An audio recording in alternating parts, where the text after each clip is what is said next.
Good evening my dear students. आज मराठी का third chapter करते हैं। शाल, ब्लँकेट उसी को बोलते हैं शॉल। यहाँ पे शाल करके लिखा, मराठीमध्ये शाल म्हणतात आणि हिंदी में हम लोग शायद शॉल बोलते हैं। तो इंट्रोडक्शन, राइटर का नाम है राग जाधव, तो जाधव जी ने ये लिखा है। अब इंट्रोडक्शन देख लेते हैं क्या क्या दिया है प्रस्तावना में। शालीभोवती असलेल्या लेखाच्या आठवणी या पाठातून व्यक्त झाले आहे। बोलते एक ब्लैंकेट्स को लेके शॉल जो देते हैं, सम्मान में दी जाती है किसी के, राइटर्स पोइट्स इनको ज़्यादातर दी जाती है, नेताओं को भी दी जाती है, ज़्यादा शालीन होते हैं ना, विनम्र, शालीन मतलब विनम्र। तो बोलते उसी के बाद में मतलब राइटर ने अपना एक एक्सपीरियंस और अपने एक याद जो है इस चीज़ को लेके, एक इंसिडेंट को उन्होंने लिखा है। आठवणी मतलब वही एक याद शॉल के बारे में। बोलते हैं शॉल ये है क्या? शाल ही प्रतीकात्मक आहे, मतलब एक सिंबल है किसी चीज़ का। किस चीज़ का है? बोलते हैं शालीमुळे येणारा शालीनतेचा संदर्भ अंतर्मुख करणारा है। बोलते हैं शॉल से क्या आ जाता है? बोलते हैं शालीनता आ जाती है, उसके बारे में है। लेकिन ये थोड़ा अंतर्मुख करणारा है, थोड़ा इनर एक्सपिरियंस के बारे में है। पाठातील अध्यायाचे उदाहरण हे माणसाची संवेदनशीलता जपणारे आहे। और इस लेसन में बहुत कुछ एग्जाम्पल भी देंगे वो, सेंसिटिव, दूसरे की फीलिंग को समझना, उन सब चीज़ों के बारे में। वस्तूंच्या संदर्भातील आठवणीचे मोल महत्त्वाचे असते। बोलते वो चीज़ इतनी इंपॉर्टेंट नहीं होती, लेकिन उससे जो यादें बन जाती हैं वो बड़ी इंपॉर्टेंट होती हैं, क्योंकि उन्हीं को याद कर करके आप वापस उस टाइम में जा सकते हो। कोणत्याही निर्जीव वस्तूशी निगडीत असलेले संदर्भ मानवी भावना तरल ठेवतात। बोलते चाहे निर्जीव वस्तु ही क्यों ना हो, लेकिन फिर भी हमें थोड़ा सा एकदम फीलिंग आ जाती है उससे।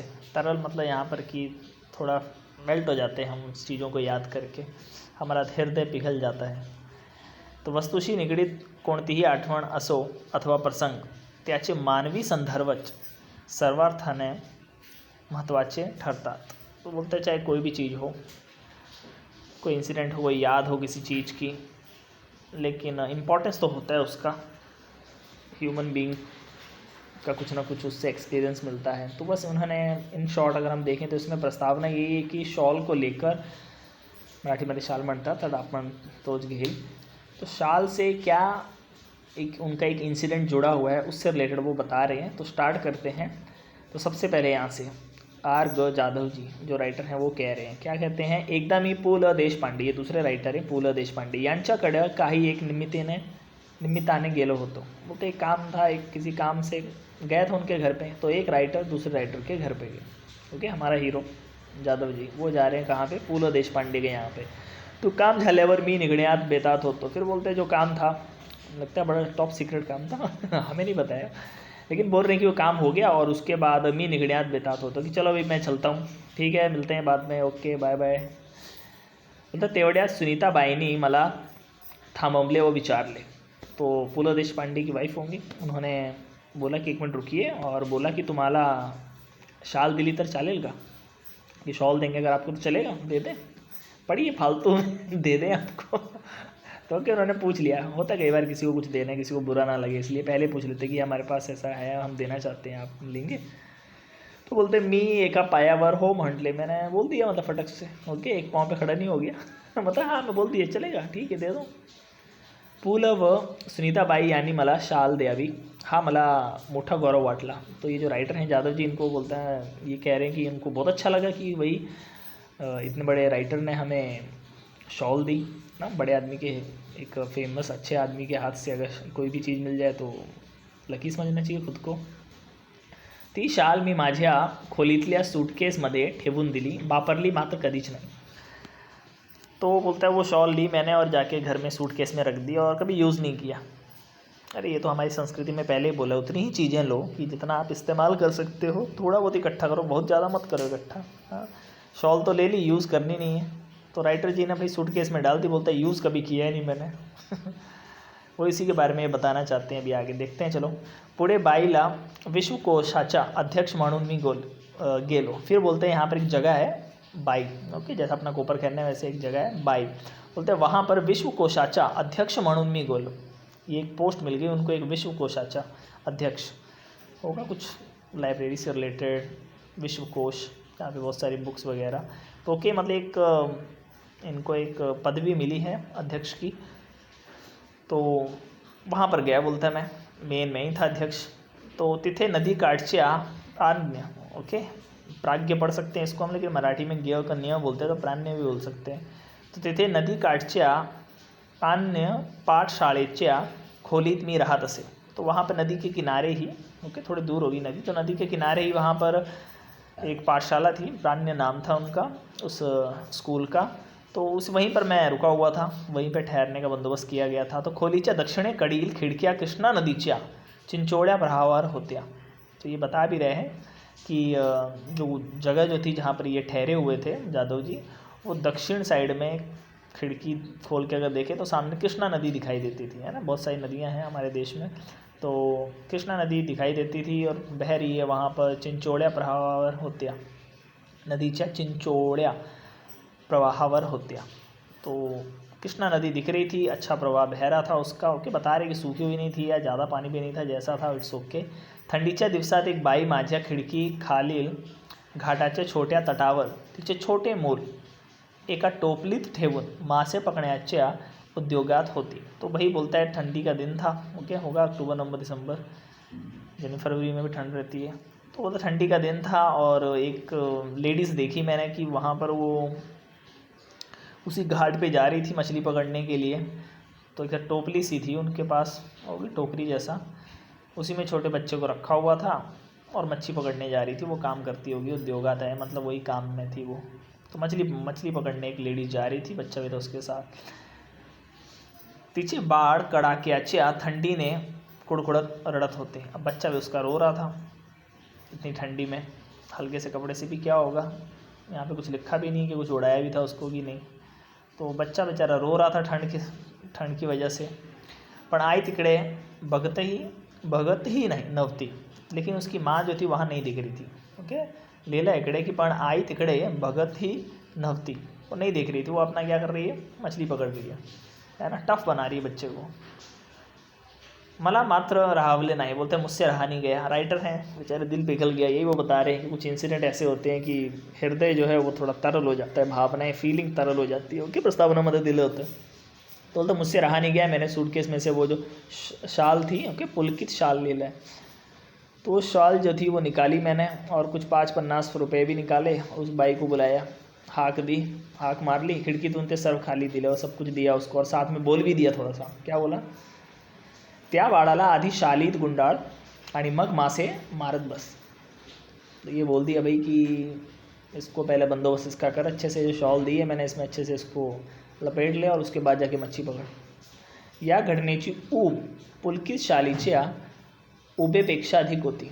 बोलता है इस घटना से जो फीलिंग आई, बोलता है वो एक उससे भी वो अलग थी और ज़्यादा थी, ओके। पुलकित इसलिए लिखा है क्योंकि पूल देशपांडे उन्होंने दी थी ना, तो हो गई।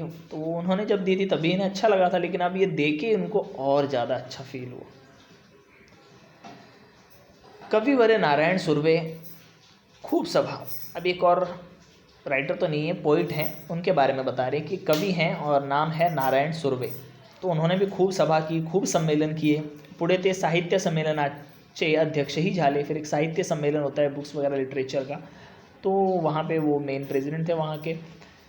तो परिणामतः त्यांच्या कार्यक्रमांना अहोरात्र भरतीच असे, मतलब बहुत सारे लोग आते थे, बहुत देर देर तक कार्यक्रम चलता था। प्रत्येक कार्यक्रमात सन्मानाची शाल व श्रीफळ त्यांना मिळत राही। और यही होता है, लोग एक दूसरे का सम्मान इंडिया में देखा जाए तो ऐसे ही करते थे पहले, आज भी जो कल्चर को अपने जानते हैं तो वो यही करते हैं कि शॉल एक उड़ाएंगे सम्मान से और श्रीफळ देंगे, मतलब नारियल के, नारियल ही पहले पहलवानों को भी वही दिया जाता था, थोड़े पैसे दे दिया जाते हैं। देखी होगी आप लोग ने मूवी दंगल, तो श्रीफळ म्हणतात नारियलला, तो वो दे देते हैं और शॉल दे देते थे। एकदा ते मला म्हणाले, तो अब ये कन्वर्सेशन हो रहा है, इकडे संवाद आहे नारायण सुर्वे आणि जाधव यांच्यामध्ये। तो क्या कह रहे हैं वो की, तो एकदा ते मला म्हणाले, तो नारायण सुर्वेजी बोले की या शाली घेऊन घेऊन मी आता शालीन बनू लागलो आहे, ओके। थोड़ी सी टोन मार रहे हैं इधर, टोन मारते हैं ना हम लोग, तो ऐसा ही है। मतलब ये इस लाइन का मीनिंग क्या है कि ये शॉल इतना लोग दिए जा रहे कि ऐसा लग रहा है अभी मतलब शॉल ले लेके मैं शालीन बनूंगा। ओके, डिपेंड है आपको जैसा मीनिंग समझना है, जो पर्सन है वो समझ सकते हैं, लेकिन लाइन से यहाँ पर वो ये बताना चाहते हैं कि शॉल लेकर इतनी शॉल मिल रही है कि वो ले लेके ऐसा लग रहा है कि अब मैं शालीन बनने लगा हूँ।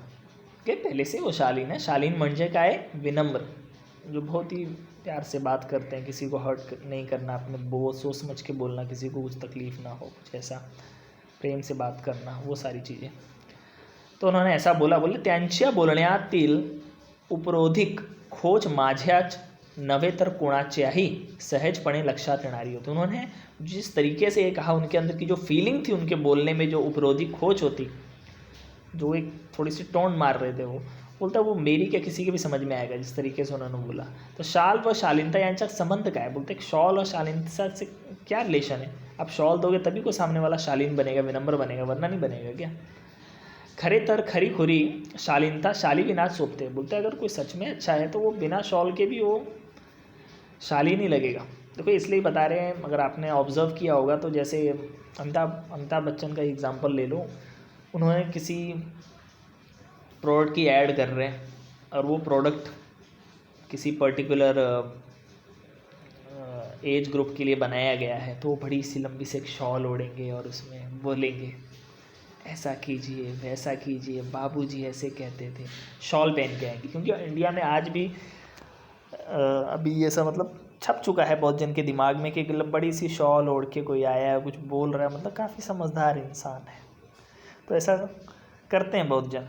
तो शॉल ओढ़ के आप ये ना समझे कि किसी ने शाल ओढ़ी है इसका मतलब वो बड़ा ही शालीन है, नहीं, ऐसा नहीं है। पहले ये हुआ करता था, लोगों की जो ड्रेसिंग सेंस थी वो आज भी मैटर करती है, लेकिन इंसान को भी समझना पड़ता है। तो थोड़ा सा यहाँ पर वो लोग एक्सप्लेन करने की कोशिश कर रहे हैं कि शाल का शालीनता से कोई संबंध नहीं है। कुछ लोग नौटंकी करने के लिए शाल पहन लेते हैं, तो वही तुम आप देख सकते हो एडवर्टाइजमेंट में ही ऐसा करते हैं, जितना हमने ऑब्जर्व किया है।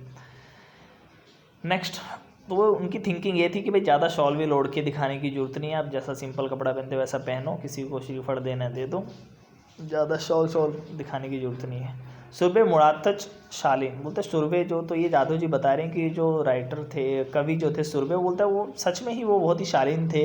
शालीनच्या वर्षावा खाली त्यांची शालीनता कधी हरवी नहीं, इतनी सारी उनको शॉल वगैरह मिली।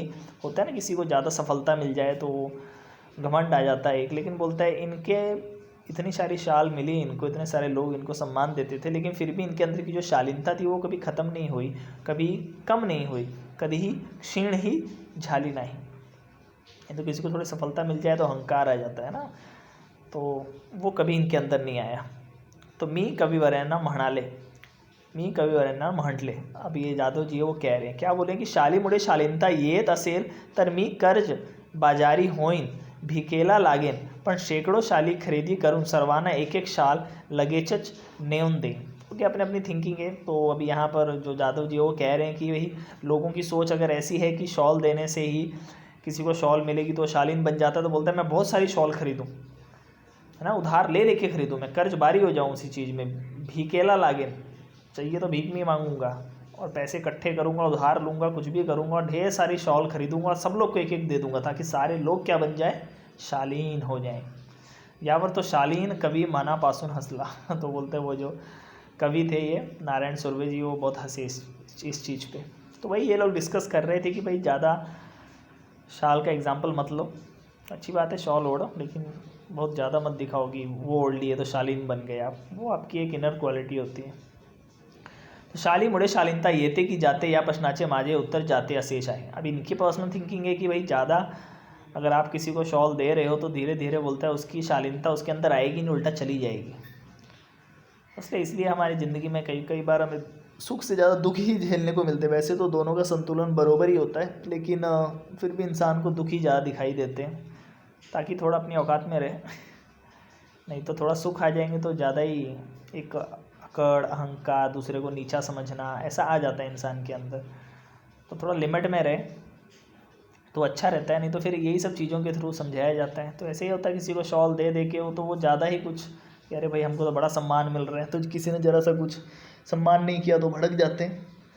तो ये सब इंसिडेंट में थोड़ा बताने की कोशिश कर रहे हैं सुरभे जी कि भाई उनका अपना पर्सनल थिंकिंग है जादव जी का यहाँ पर, कि भाई मुझे तो ऐसा लगता है कि ज़्यादा शॉल देणे से तो बोलते हैं मुझे लगता है शालीनता आती तो नहीं है, जा जरूर सकती है.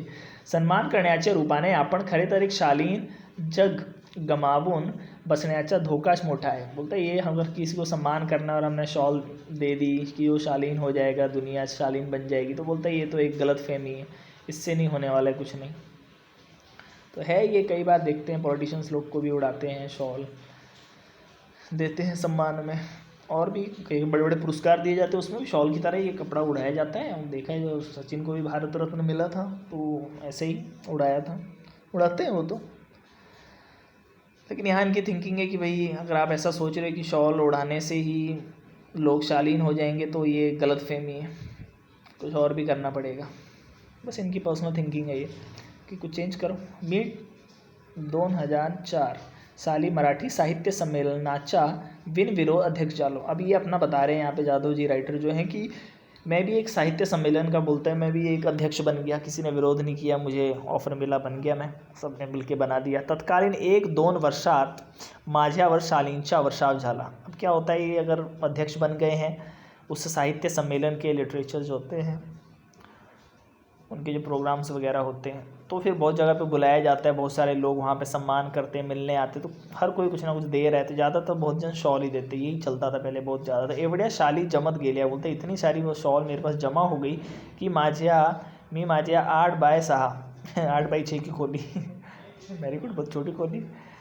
त्यांना ठेवणेच शक्य नव्हते. बताना चाह रहे हैं यहाँ पे राइटर पोइट जो होते हैं, ये जो ज़्यादा सिंपल लाइफ जीते हैं, जो यहाँ पर ये है, बाकी का पता नहीं. भाई बोलते हैं 8x6 की खोली, ओके, बहुत छोटी होती है 8x6 की खोली, जितना आपका किचन है वो समझ लो उतना ही है.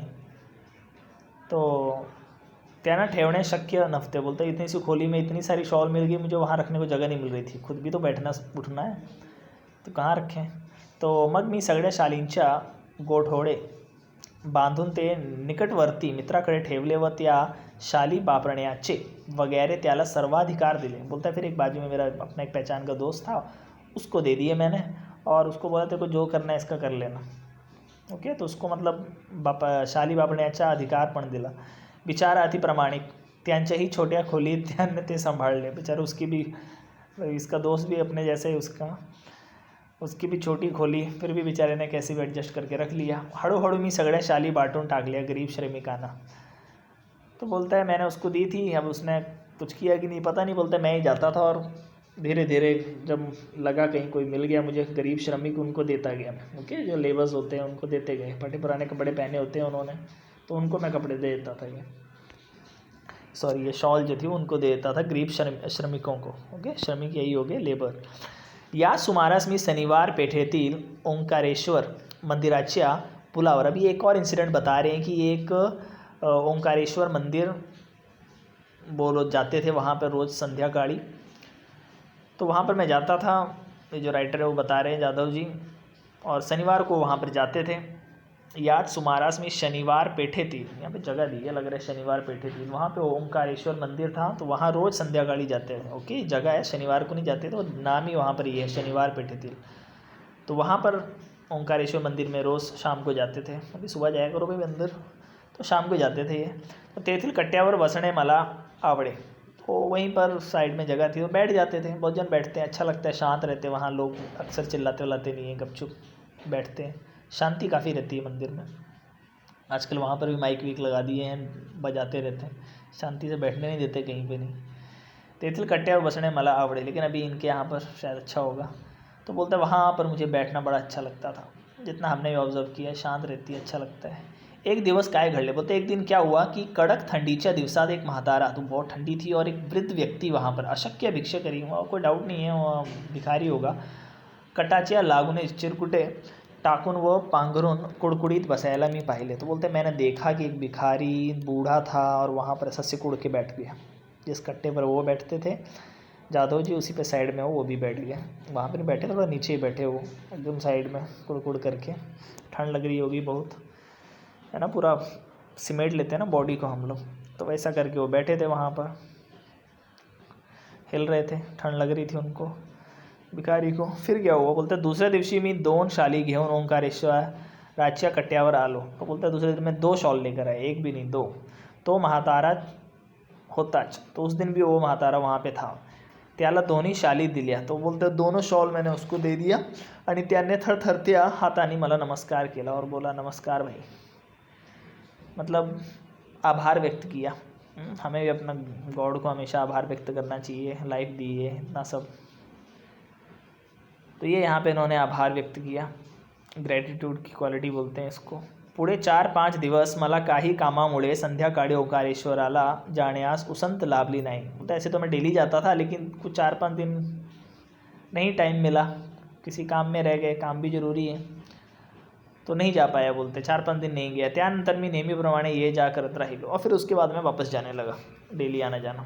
मग एकदम त्या भिक्षेकरी वृद्धाची आठवण आली. फिर अचानक भी बोलते मुझे उसकी याद आई. अरे यहाँ पर भिखारी था, वो मैंने 2 शॉल दी थी उसको, तो नेहमीच्या ठिकाणी नव्हताच, तो वहाँ पे नहीं था जहाँ पे वो होता था. तो तेथील पुलावर चक्कर मारावी म्हणून मी उठलो व पुलावर चालू लागलो. तो यहाँ मैं सोचा चलो राउंड मारता हूँ, बैठ लिए मंदिर, अब बाहर राउंड मारते. तो वहाँ पुल पे राउंड मार रहे थे, तो पुलाच्या जवळपास मध्यावर तो भिक्षेकरी म्हातारा दिसला. तो बोलतो वहीं पुल पे नज़दीक ही वो मुझे दिखा वहाँ पर. मी लगबगीने त्याच्याकडं गेलो. तो मैं उसके पास गया, तो देखता हूँ तो क्या, 30 चिरगुट्या अंगाखाली व अंगावर तेज कुड़कुड़ने. मतलब उसकी कंडीशन सेम वैसे ही वो फटे पुराने कपड़े, वैसे ही वो, और ठंड लग रही है उसको. तेज दिनवाणे जिणे, वही उसका हाल बेचारा, टूटे फूटे कपड़े, बॉडी वैसी, हालत ख़राब, मतलब सेम वैसी ही.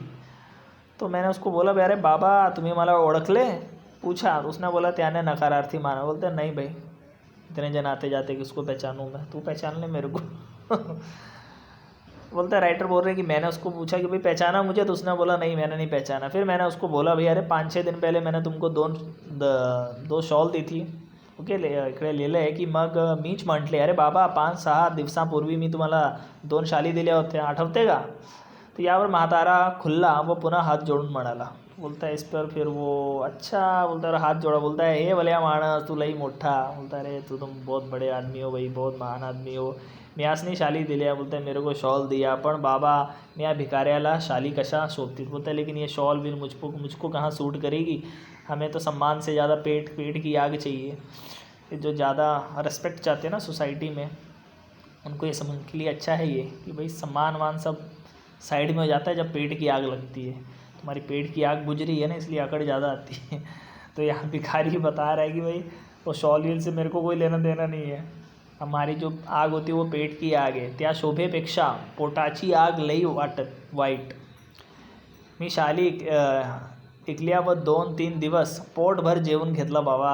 उसने बोला मैंने तो वो शॉल बेच दी, 2-3 दिन बोलता है पेट भर के खाना खाया. तो देखो बहुत जन को पेट भर खाना भी नहीं मिलता है.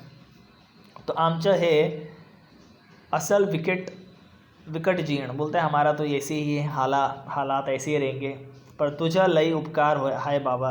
तो ये सब भिखारी ने उसको जादव जी को बोला कि भाई तुम्हारा तो बहुत उपकार है, तुमने जो शॉल दी उसको बेच के मैं 2-3 दिन तक पेट भर के खाना खा पाया, और हालत तो भाई हमारी वापस वैसी हो जाती है. तो शालीची शोभा आणि ऊब व पोटाची आग आणि अन्नाची ऊब.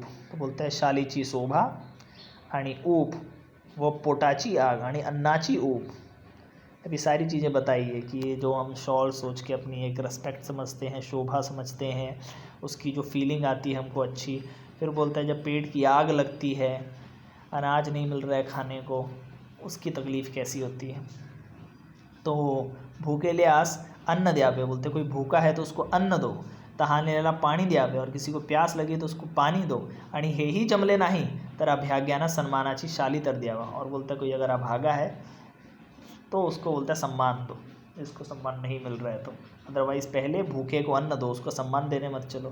तो जिसको जिस चीज़ की ज़रूरत है वो दे सकते हो तो दो, नौटंकी मत करो बोल रहे हैं. चलो इनकी अपनी एक्सपीरियंस है, अपनी फीलिंग है, पर ये इंडियन कल्चर है कि सम्मान में शॉल दी जाती है. बोलने का मीनिंग ये जो किसी अगर आप मदद करना ही चाहते हो तो वो नीडी पीपल की करो. वो अपने कल्चर में बताया गया कि नीडी पीपल की हमें हमेशा हेल्प करनी चाहिए. तो ठीक है भाई, तुम्हें कंबल मिल रहा है तो तुम बांट दो ना, बांटो दूसरों को जिनको ज़रूरत है. तो यही थी इसमें. आई होप आपको समझ में आया होगा. मैसेज यही है इसका कि जो नीडी पीपल है उनकी हेल्प करो, और अगर आपके पास कोई चीज़ जितना आपको यूज़ है उससे ज़्यादा कोई चीज़ है आपके पास और ऐसी पड़ी हुई है, तो उससे अच्छा है उसको कहीं काम में लगाओ, उसको किसी को दो, ज़रूरतमंद को।